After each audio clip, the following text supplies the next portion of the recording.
I'm sat here with Dave Archer, Savannah Resources, ticker on the AIM market, SAV. Dave, hello. Good afternoon. Good afternoon. This will be a bit different to what you're used to. All these questions have been submitted through direct messages, emails, on London South East Bulletin Board. So all these questions are from your shareholders. So nothing to do with us whatsoever. We're just the messenger. Yesterday, your RNS announcement was Oman Copper Gold project update. Can you explain what this means to the company and the shareholder value, please? Sure. Well, I think it was certainly an update of most of the drilling that we did in the second half of calendar 2015. And I think what it did is it really consolidated all of the drilling results in a way that I hope was relatively comprehensible. And I suppose what it did show is that, for example, with Gadama, that we've increased the length and mineralised envelope at Gadama, which is the high-grade gold deposit on Block 4. We're sort of very pleased with the results continuing to be encouraging there. So that project is looking pretty interesting. On the copper side, we announced the results of some of the drilling that we'd been able to do at Mahab. And Mahab is probably the highest grade of the 4 deposits that we'll be sort of concentrating on. I think we've got around about 1.5 million tonnes at about 2.4% copper. And the drilling that we've done has both confirmed the high-grade mineralisation that was originally identified. There was something like 56 metres at 6% copper, something of that order. We had an equivalently high-grade intersection last year. And then one of the last results was a lower-grade result, but demonstrated that sort of the high-grade material sits within a more disseminated, lower-grade copper envelope. And what you're actually seeing here is that you've got a very high-grade copper stack at the top. This is where the black smoker has emitted the fluids, the metal-rich fluids. They've settled down into a very rich stack. And this was fed through a feeder system, and what we did was we actually ended up drilling into that feeder system and demonstrating that there's some quite useful, relatively lower grades, but nevertheless very useful grades of copper below that very high grade stack. So effectively what we're doing is broadening and increasing the size of the overall mineralised envelope at Mahab. And Mahab will be one of the very sort of key deposits in terms of our mine development plans, because it's the most high grade of the 4 deposits.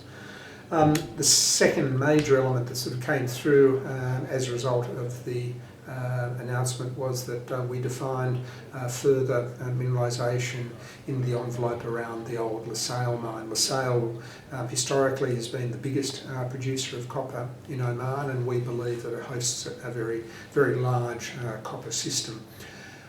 We've been analysing a lot of the old drill data, and we've identified, as we announced on Monday, 2 further zones of surface mineralisation, which are characterised by again quite high grades, and then a third zone at depth with also very high grades. So we're very pleased about what we're seeing there at LaSalle, and it's certainly got the potential to be the largest of the deposits in terms of volume. And I think with our exploration target, we were sort of talking about an overall range of 10 to 29 million tonnes for the 4 deposits in aggregate, and probably the largest deposit tonnage was actually associated with LaSalle.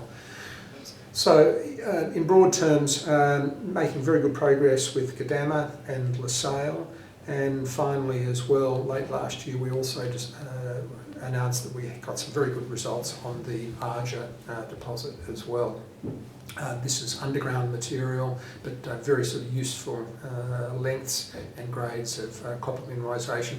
And interestingly enough, with good zinc grades and some very interesting gold as well.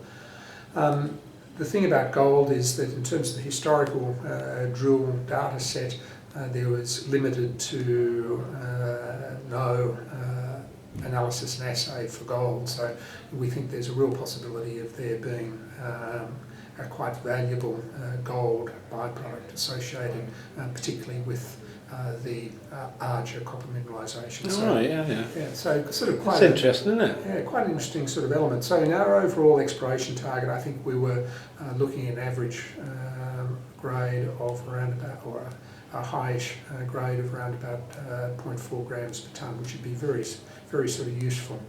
So yeah, it would be really nice actually, man. Yeah, when it's So building a really very sort of solid copper story with a very interesting gold bonus associated with it. All right, that's the beauty. You see, you put an RNS out yesterday, and people read it, and the way the markets are. Yes. When you get to talk to somebody like yourself, then people will watch this and they'll think, all right, that's what I know some people don't get them, you know. They read them, but they don't get them. But it's nice to talk to you just to get a bit of clarification. So to pick up on that one, last week's RNS, can I touch on that? Yes. With your investor? Because that was a very upbeat RNS, that. Yeah, obviously very encouraged, and we're delighted to see our margin very seriously increasing its investment in the company. 29% or something. Yep, 29.9% shareholding stake that they're taking. They'll be the largest shareholder in the company, and they're very supportive of our investment approach. Are very keen to sort of support our copper mine development initiative in Oman, and I think it's really very key having a very good register. I think that's a very much a distinguishing feature of Savannah, both as a result of the investment of our margin, which is a very sticky investment. They're committed for the long haul. That's supplemented by, of course, my own shareholding and that of Dale Ferguson and the rest of the team. We have our own money on the line, and so very sort of committed to delivering a good outcome both for our shareholders and ourselves, with the share price going up. And finally, we've got a very strong shareholder support from a very loyal group of private investors. You're very popular out there, actually, mate. I know I shouldn't say that on camera. I'm sorry to interrupt you. Yes. But I look across social media and I watch what goes on, and it says you are definitely on the radar.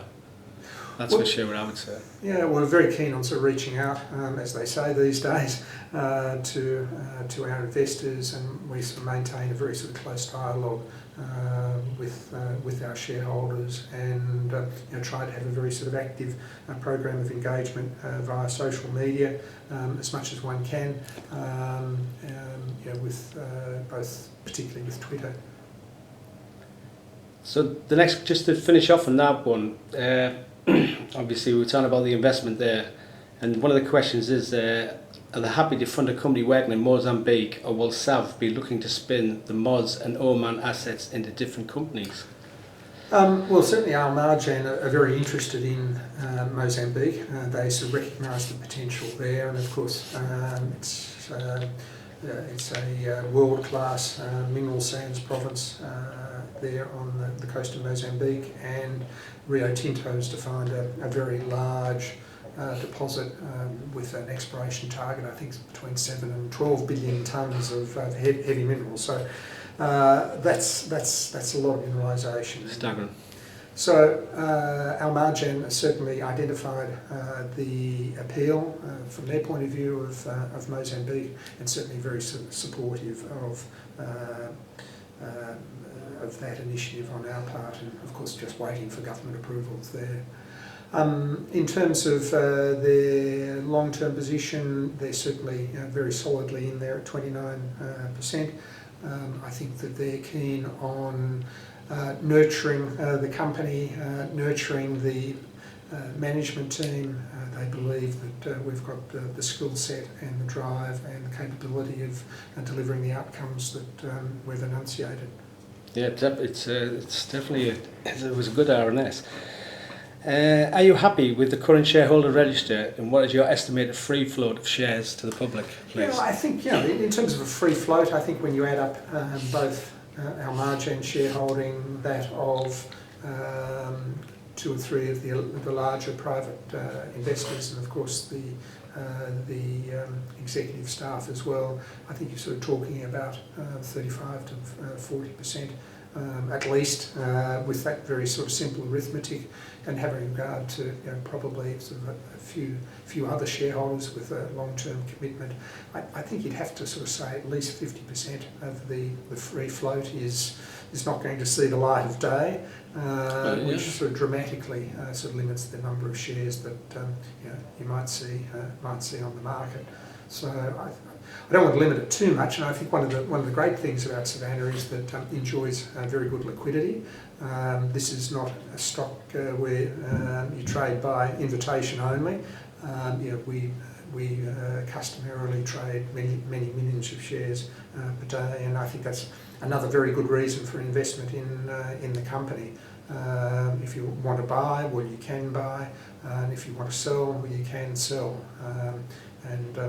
We're very supportive of that degree of liquidity. Okay, yeah, that's great.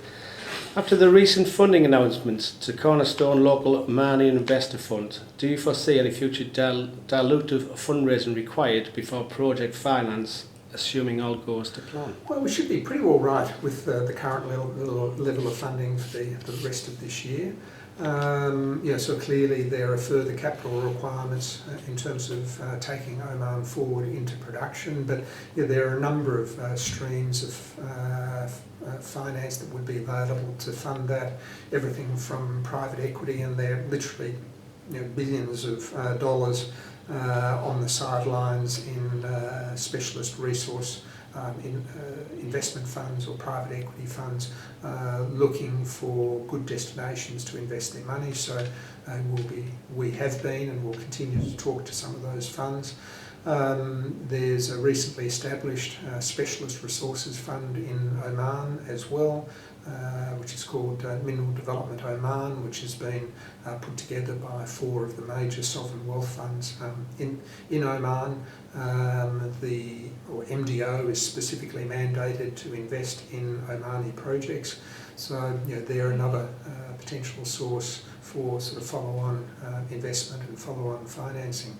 And of course then there's sort of conventional specialist resource project finance. I've had very good relationships with a number of specialist project finance banks in the resources sector, so I would imagine that some amount of funding would be available from them. And then of course there's very sort of conventional lease financing of equipment, a little bit like getting lease finance to buy your car. So the Caterpillars of this world, from whom you might be buying mobile equipment like bulldozers, front-end loaders, things of that sort. There's a lot of finance available to fund the acquisition of those mobile fleets.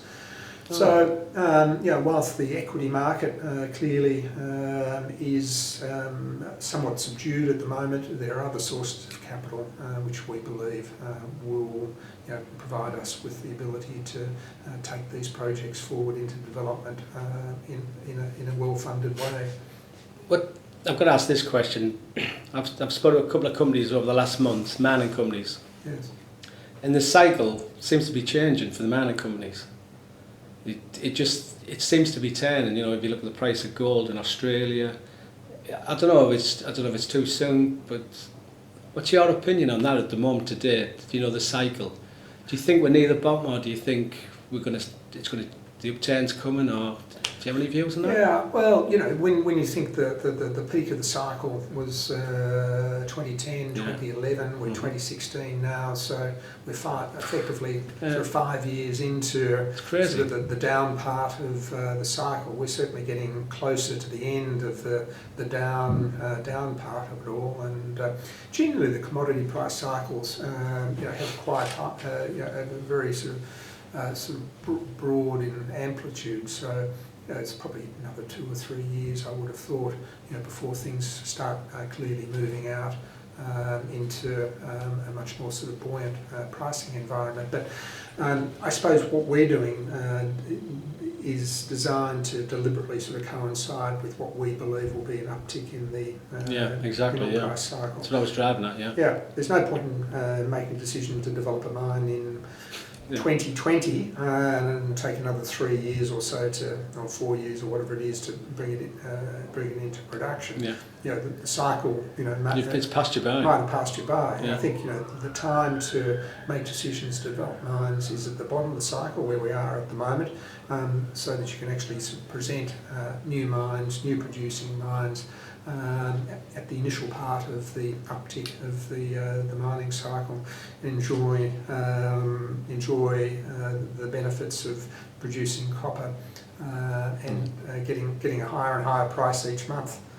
Yeah. What is your personal target in terms of share price for SAV at the end game? Now that's a loaded question, I know it is. Well, that's a very different. Well, I think in broad terms, a whole lot more than what it is at the moment. I'd hope, but it's pretty tough to be sort of drawn on prices. You have to be pretty sort of careful. Mystic Meg. Yeah. So hopefully a better price is probably my answer. You're going to love this next question. Is SAV your retirement share? Well, it certainly takes virtually all of my attention and time, both conscious and unconscious time. So from that point of view, yeah, I'd say that you know, it's something I'd really like to see form a more significant part of my overall portfolio. And well, you've invested in it, so I've invested in it, and I've committed my time and reputation to it. So yeah, it's front and centre, pretty important. Right, the next one.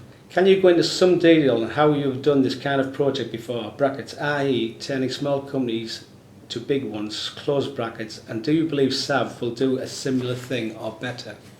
Yeah, well, certainly. I've been involved with public companies for a number of decades, and I'm pleased to report that I've had at least 3 major successes in terms of taking a company from a relatively small start through to being you know, quite material and quite sort of significant. Firstly with Savannah Resources in Australia, took it from being a mining minnow in 1987 and eventually developed into a company with market capitalisation, I think around about $400 or $500 million in Australia in the mid-1990s, which meant it was, you know, a very significant mid-tier mining company. Did it again in the telecommunications space in the late 1990s, and more recently with Hillgrove Resources in Australia. Again, very modestly capitalised company. In fact, took it out of administration, recapitalised it, and by the time I got it all sort of sorted out, I think it had a market capitalisation when I left of about $250 million, and was dividend paying and in pretty good shape. So yes, I think that answers that question. I've been there and done that successfully, hopefully 4 times lucky with Savannah. Next one, please. There is talk of splitting the company into 2 to make each asset more attractive to different investors, only wanting exposure to one asset. Does the recent fundraising hint that the split is likely and would leave both companies with enough capital to progress to production? Yeah, I don't ask these questions. Yeah, well, you know, it's a tough question. I suppose It's a tough question. The answer really is the board of Savannah will really do what it believes is in the best interests of shareholders. If If splitting the company, you turn 1 and 1 into 3, well, we'll certainly do that. And there's a real possibility that that would, provide because you are diverse, aren't you? Yeah, more visibility, more focus on a copper asset in one company and a mineral sands asset in another company. So it may well be that that is the sort of the best course of action. My sense is though that we're probably not quite ready for that as yet. I think there's still a lot more sort of polishing of the apple that's required both with the copper and the mineral sands, to really to really sort of present the underlying investment appeal. But it's certainly something that we have actively considered, and we'll actively continue to consider that as a potential value-adding opportunity for our shareholders. Okay, that's great. Why is a mining major allowing an AIM minnow develop and share a tier 1 asset? Really good quite question. straightforward, isn't it? Yeah, it's a good question, and certainly, I think the major reason is that Rio Tinto has very publicly announced a capital expenditure moratorium. They're not putting in any money into developing new projects. They're very much sticking to their knitting, particularly on the iron ore side and copper. So it was a very deliberate decision on the part of Rio Tinto to look at how it might be able to sort of maximise the value of existing investments, and they felt that one way of doing that in the case of the Matamba deposit was to team with a smaller company like ourselves who might be able to bring Matamba into production in the short term with a rather more sort of modest level of sort of capital expenditure, whilst Rio at the same time maintains a very significant economic interest in the project, and of course will be taking 100% of the offtake. So I think it ticks a lot of boxes for Rio Tinto, and at the same time it's a very useful alignment from our point of view, and gives us an opportunity to take what is a very exciting project forward into production. Definitely, it's just to say Rio Tinto on yourself, it just sounds, it has a good ring to it. Yeah. How much due diligence did Rio have to do on you and your team before signing off on the venture for SAV to earn up to 51% of the Tier 1 asset? Yeah, well, it was quite extensive on their part.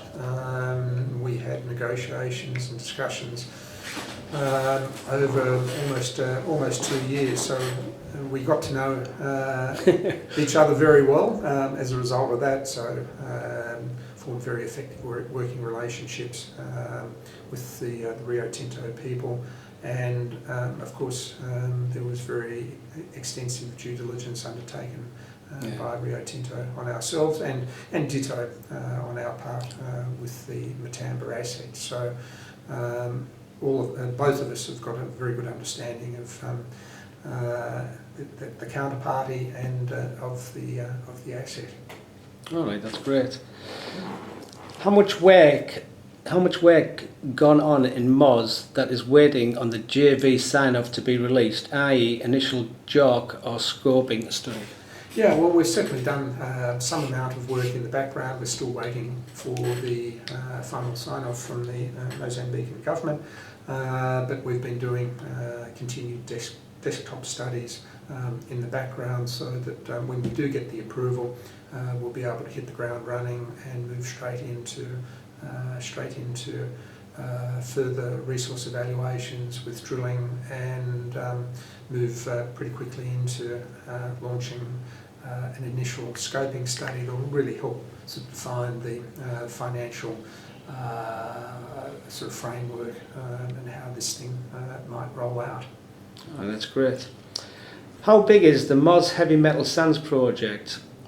It looks to be a Tier 1 asset. Is a comparable asset elsewhere you can compare it with, please? It's well, it's a loaded question now. Yeah, well, certainly the east coast of Africa sports a number of major heavy mineral sands accumulations, both south of us, with the old Corridor Sands project, and further to the north, Kenmare's, and of course Base's operations north of Mozambique. So the Matamba deposit really sort of sits pretty sort of comfortably within that sort of range. That's great, yeah.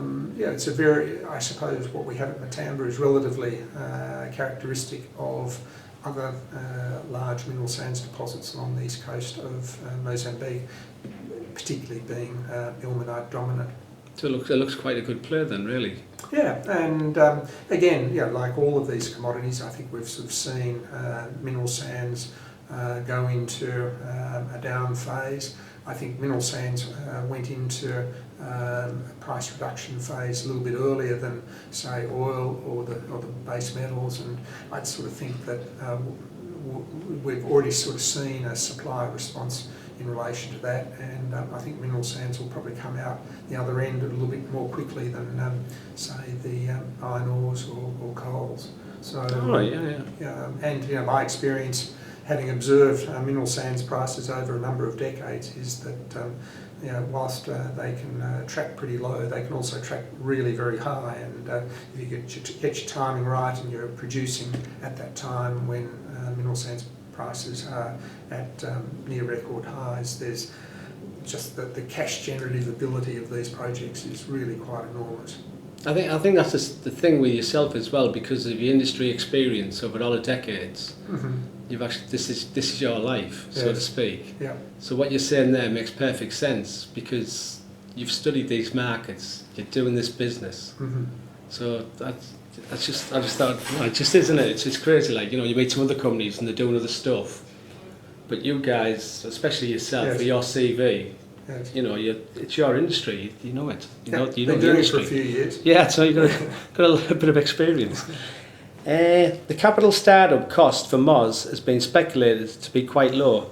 Can you give an estimate on this cost? Probably not. Are you allowed to? It's still early days. Yeah. I think we'll have to wait for the scoping Right. study to come out there. But we hope that it would be on the sort of low end of capital costs for a mine development of this sort.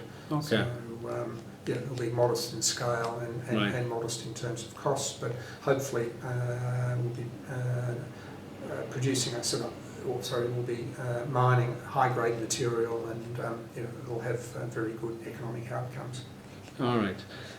Rio have agreed to acquire 100% of the production from the mines. Is this at the then market rate or an already agreed rate? We've got an already agreed rate, and that sort of basically relates to market prices on the day. Right, you've only got 4 more to go. I couldn't take any more questions. Okay. I got that many. I was like, right, you'll be here all day.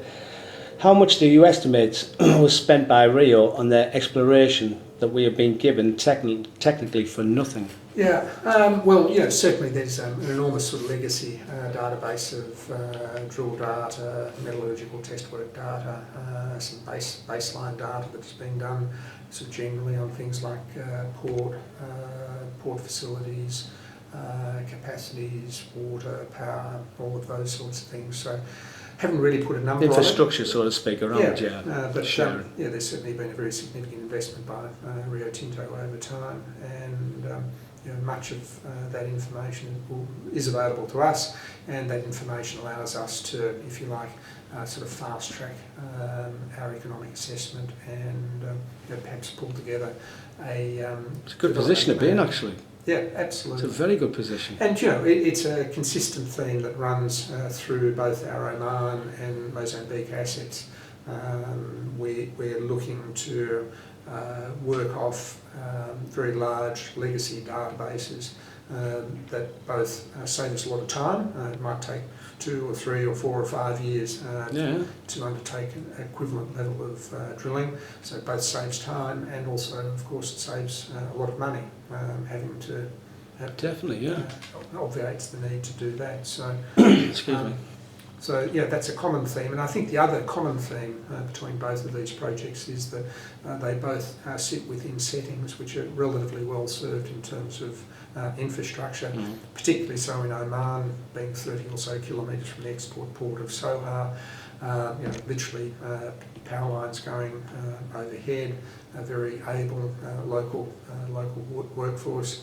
And in the case of Mozambique, being not that far from the port of Inhambane, which has the potential to be a very sort of useful export port for the heavy mineral concentrates.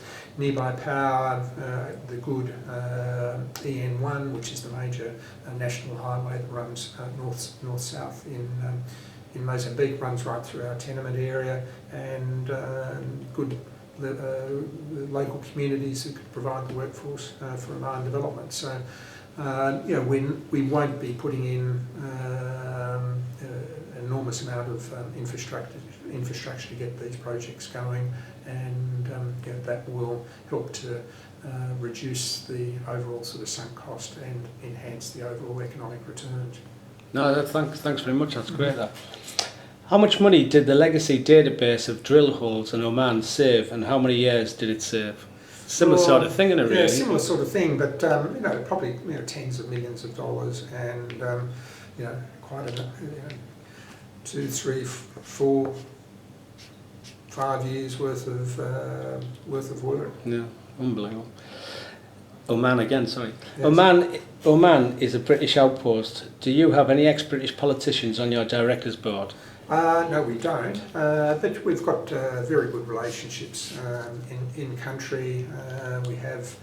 We maintain a close liaison with the British Embassy in Muscat, and so I've been going to Oman for about 5 years or so sort of generally know the way the place operates, and generally know who's who there, and we're very comfortable with the sort of country setting and the risk setting in that country.